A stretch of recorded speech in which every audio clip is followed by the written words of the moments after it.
listeners, welcome to another great podcast session. I'm Shivani Muthyala. Artificial intelligence has grown into a formidable tool in the recent years. AI has been utilized for so many things and has so much of promise that it's difficult to imagine our future without it now. AI technologies are boosting productivity like never before. It is proving to uplift the healthcare businesses by enhancing every area, ranging from data security to robot assisted operations, right? So, to elaborate on the same front about AI and tech trends in the healthcare sector, we have Jay Baker, who is the AVP of Analytics at Edifecs. Then, why late? Let's welcome our speaker for the day. Hi, Jay. How are you doing?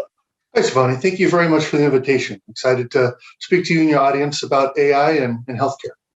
Pleasure to have you here today on Analytics Insight platform. So, before we dive deep into the topic, could you tell our listeners what Edifecs is all about? Absolutely. Be more than happy to. Edifecs is a global health information company. We focus primarily in the healthcare space. We have a set of interoperability and data transformation solutions. And we also have solutions, software solutions around workflow and workflow operations, and then leveraging artificial intelligence, machine learning to help clinical decisions and administrative decisions in the healthcare industry. Edifecs has been around for about 25 years. We just celebrated our 25th anniversary. And in 2020, we took in some private equity to give us the tools and the ability to help transform the industry in a more rapid pace.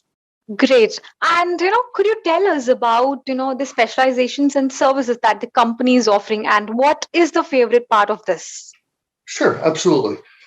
We have a robust portfolio of solutions, originally starting with data exchange securely and accurately transmitting data between our trading partners.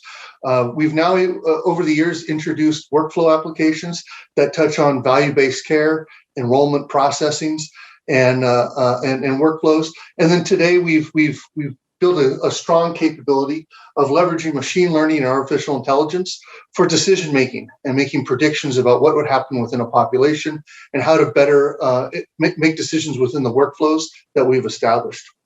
This last year, we've made some investments and purchased two organizations, Talix and Health Fidelity. They're the number one and number two computer-assisted coding platforms that use machine learning and natural language processing to more accurately read the unstructured data in medical records and make it structured data so that we can use it for our analytics and reporting. So these are the areas that we've been focusing on the last couple of years. Amazing.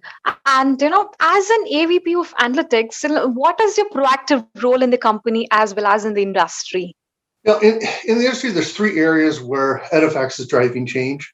One is data interoperability and exchange. That includes data curation and improvement, quality and integrity. As with all reporting and analytics, if you have bad data, you have bad results. So this is really foundational for any successful analytical solution, is to have that strong platform for getting data, moving data, and being able to access it. The second area we're transforming the industry is around workflow applications. So there's a lot of workflows in the industry around enrollment application processing, around how to contract with providers and settle the payments to providers. These are all not necessarily complex, but time-consuming workflows that's perfect for software applications to improve the quality and reduce the amount of labor. The third area that we are making a big difference is AI and machine learning, that we're able to take predictive models and analytical reporting and put them on top of our workflows, embed them in our workflows, and leverage the high-quality data that our interoperability solutions support. That sounded, quite interesting. And the pandemic was a big shock to all major industries, right? And especially for the healthcare sector too. So how do you think it has accelerated, new developments in the industry? That's a great question, and it has had a big impact on healthcare and the systems that support healthcare administration and delivery of care. One of the big areas that it was a catalyst was the adoption of telemedicine.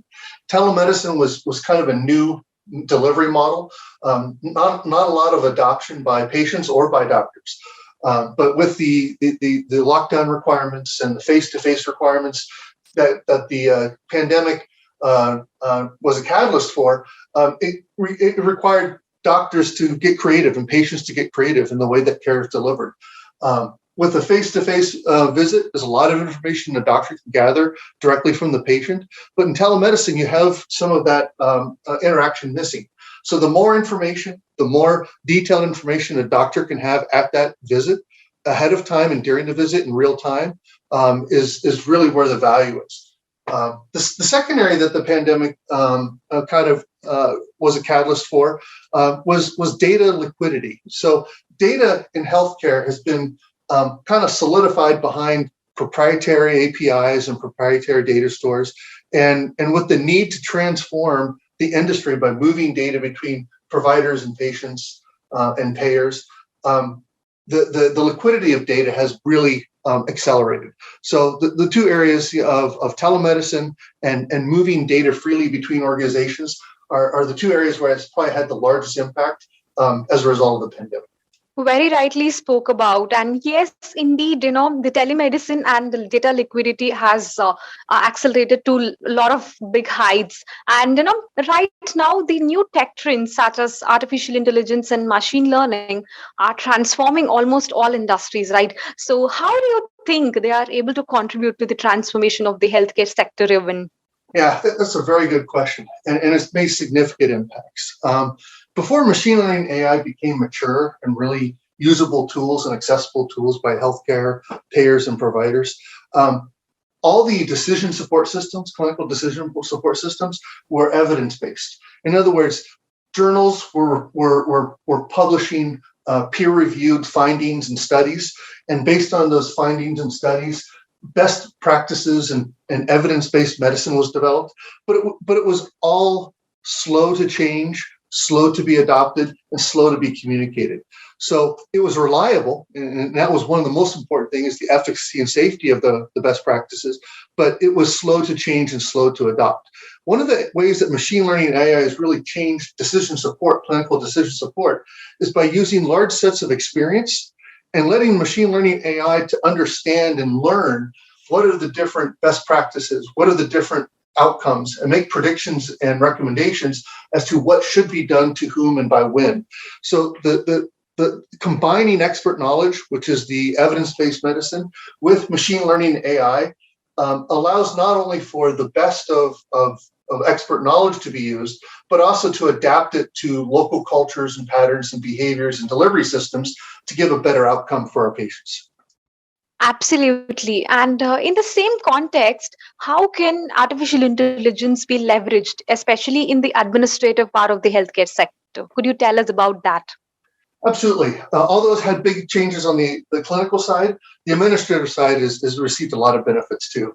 Wherever there was a process like enrollment application processing that required a lot of manual intervention, rooms of people reviewing applications, making phone calls to applicants to verify information and to make changes where there were errors being made, was all very labor intensive.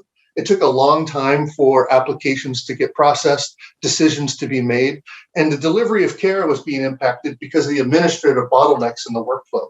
But machine learning has helped to automate a lot of those tasks and improve the turnaround for application processing, improve the curation and data quality that's coming into the health plan, so better decisions are being made quicker, and lowering the overall costs, where those people and costs that were being leveraged for application processing can be redeployed to higher value tasks, and those dollars could be spent on the delivery care versus the administrative costs of a health plan. Indeed, yes. And, AI can really contribute to a great extent in this particular area, I think, whether in terms of automating the process and also to increase the accuracy too. And, the healthcare systems differ across countries, right? So could you tell us about the current scenario of the healthcare sector across the globe? Absolutely. We've touched on this a little bit, but healthcare is really divided into two components. One is the payment administration of care, and the other is the delivery of care. So the payment administration of care by country is varied quite a bit. You have single payer systems, you have private systems, you have government-based systems. So there's a lot of different systems of payment and administration. So there's not a lot of comparison that can be done because one system really is unique on its own. But the delivery care is a different story where Machine learning and AI can take large experiences of data and results of care in different regions. For example, the care and culture and patterns within the southern part of India is very different than Gujarat in the northern side. So using machine learning and AI to understand what those differences and patterns are helps clinicians make decisions that are locally relevant, but also based on evidence and care patterns. So the large data sets that go across countries allow us to make better predictions and understanding of care patterns than just the limited data that we have within each country alone. Thanks for elaborating on that front, Jay. And what do you think the future of healthcare industry would look like? Clinical decision making has been primarily owned by the doctor in many care settings. One of the things that we're seeing is data being accessed by patients, and that's getting patients more involved in their care. Health plans and governments really want preventative medicine, not just the treating of acute conditions.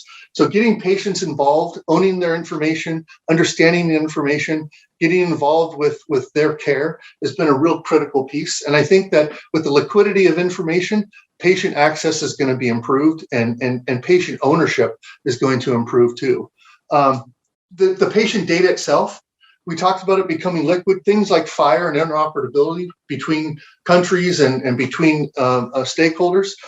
This is going to improve basically allowing the patient's data to follow them and the appropriate care to be provided and giving patient control over that information. So these consumer-based applications and consumer-based decision-making tools are going to become powerful moving forward. Absolutely. And, how do you see Edifecs maybe down the lane 5 years? For 25 years, we've been a software company. We'll continue to be a software company. We've made some big investments, especially in machine learning, AI, but also workflow solutions. We envision decision-making to not be made just within the doctor's office or just within a health plan, but being pushed out to the edge, where providers and patients are doing business. They're having face-to-face visits. We believe Edifecs is leading the transition to advancing those technologies and solutions to not only make data liquid, but make it available at the point of care in a near real-time basis. Perfect. And lastly, what piece of advice would you like to give to the emerging and budding leaders who want to step into this particular healthcare space? A lot of folks, when they're first getting into healthcare or healthcare IT, they focus on the technology. So, whether it's Kubernetes or Dockers or software as a service or Python, they look at the technologies, the languages, the tools, but those things change. And what's hot today, what's new and innovative today becomes old and antiquated, 2 years from now. So rather than focusing in only on the technology, really understand the business. So within healthcare, understand the use cases, understand the business problems that are trying to be solved. Why do these norms exist? And then if you really want to be an innovator, understand how to break the wheel. How do you change the pattern? How do you innovate past the way things are being done today, by using those technologies that are available? So stay current on the technologies, but don't let that be your focus. Really understand the business problems that you're trying to solve for, and that'll give you all the opportunities to make changes and be innovative. I'm pretty sure that's really going to help all our budding leaders, to a great extent. Thank you so much, Jay. It was a pleasure talking to you. Hope all our listeners have gained valuable insights from this session. Thank you, Shivani. I appreciate your time and look forward to speaking to you again soon. Thank you so much. So listeners, stay tuned for more such interesting podcasts. Thank you. See you all again very soon.